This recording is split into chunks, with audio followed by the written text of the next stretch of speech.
வணக்கம். பேச்சு சமையலேருந்து மல்லிகா பேசுகிறேன். இந்த வீடியோவை கடைசி வரை ஸ்கிப் பண்ணாமல் பாருங்கள். இன்றைக்கி பார்க்க போகிறது பொங்கல் ஸ்பெஷல் அம்மியில் அரைச்சி இன்றைக்கி பொங்கல் குழம்பு வைக்க போகிறோம். எப்படி வைக்கலான்னு வீடியோக்குள்ளே போய் பார்க்கலாம். அம்மி எடுத்து வச்சுருக்கேன். ரெண்டு டீஸ்பூன் ஜீரகம். ஃபஸ்ட்டு ஜீரகத்தை அரைச்சிக்கலாம். நல்லா கொஞ்சம் அரைச்ச பிறகு வரமிளகாய் வைக்கணும். 8 மிளகாய் வரமிளகாய் எடுத்து வச்சுருக்கேன், வச்சுக்கலாம். இது தண்ணியில் கொஞ்சம் ஒரு அரை மணி நேரத்துக்கு முன்னால் இந்த மாதிரி போட்டு வச்சு அரைச்சோம்னா நல்லா மிளகாய் ஊறி இருக்கும், அரைக்கிறதுக்கு ஈஸியாக இருக்கும். டீஸ்பூன் மஞ்சள் வச்சுக்கலாம். வைக்கலாம். நல்லா நைஸாக அரைக்கணும். கொஞ்சம் பரபரப்பாக இருந்துச்சுன்னா குழம்பு பொங்கி ஊற்ற சொல்லுவாங்க. அதனால் நல்லா நைஸாக அரைக்கணும். ஒரு 4 சின்ன வெங்காயத்தை வச்சு அரைக்கணும்.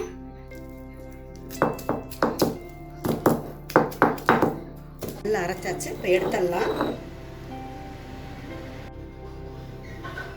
அதே அம்மியில் 1/4 மூடி தேங்காய் துருவி வச்சுருக்கேன், அதை அரைக்கணும். ஒரு டீஸ்பூன் அரிசி பச்சரிசியை ஊற வச்சு இதோடு அரைக்கணும்.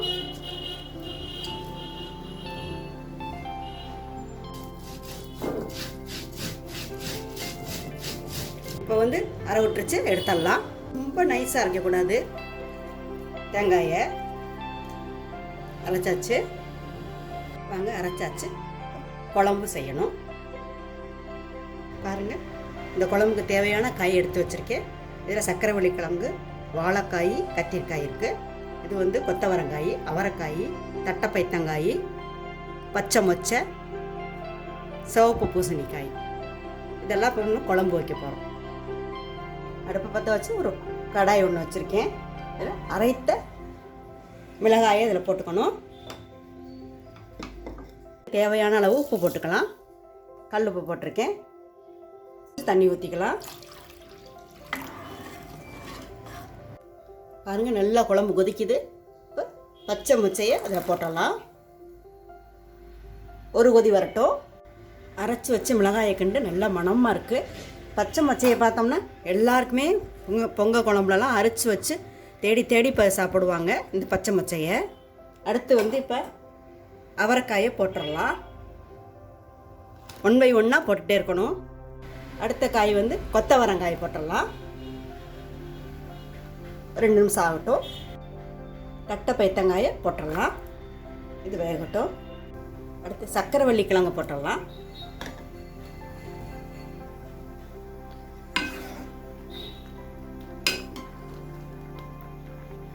காய் போடுறது கத்திரிக்காயும் வாழைக்காயும் தண்ணியில் போட்டு வச்சுருக்கேன், அதை போட்டுடலாம்.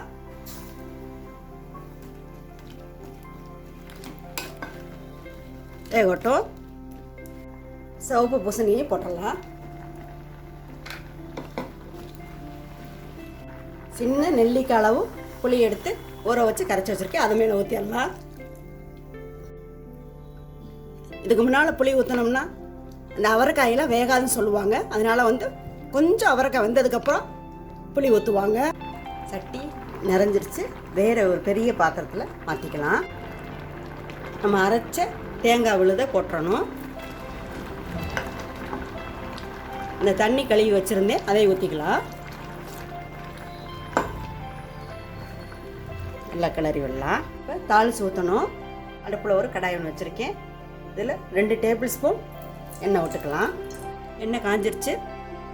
ஒரு டீஸ்பூன் கடுகு போட்டுக்கலாம். ஒரு டீஸ்பூன் உளுந்தம்பருப்பு, 2 பச்சை மிளகாய் கட் பண்ணியிருக்கேன், ஒரு 10 சின்ன வெங்காயம், அதே போட்டுக்கலாம். கொஞ்சம் கருவேப்பிலை போட்டுக்கலாம். பெருங்காயம் போட்டுக்கலாம். உப்பு குழம்புக்கு பார்த்துட்டு செக் பண்ணிவிட்டு பத்தலைன்னா இதில் கூட போட்டு உப்பை சேர்த்துக்கலாம். நல்லா வதங்கிருச்சு. இப்போ இந்த குழம்புல தாளிச்சதை கொட்டிடலாம்.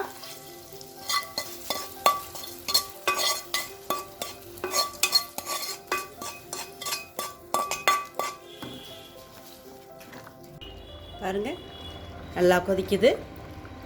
நல்லா பக்குவமாக காய் வெந்திருக்குது. ரொம்ப கரைஞ்சிராமல், அதே சமயம் நல்லா காய் வெந்திருக்குது. எல்லா காயிலையும் காரம் உப்பு எல்லாமே புளிப்பு எல்லாமே சார்ந்த மாதிரி நல்லா இருக்குது பாருங்கள்.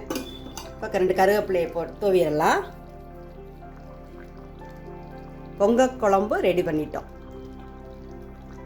அம்மியில் அரைச்சி பொங்கல் குழம்பு ரெடி பண்ணிட்டோம். நீங்களும் இந்த மாதிரி செஞ்சு பாருங்கள். செஞ்சு பார்த்துட்டு எப்படி இருக்கணும் கருத்துக்களை கமெண்ட்ஸில் சொல்லுங்கள். இந்த வீடியோ பிடிச்சிருந்தா லைக் பண்ணுங்கள், ஷேர் பண்ணுங்கள், பேச்சு சமையலுக்கு சப்ஸ்கிரைப் பண்ணுங்கள். நன்றி. அடுத்த வீடியோவில் பார்ப்போம்.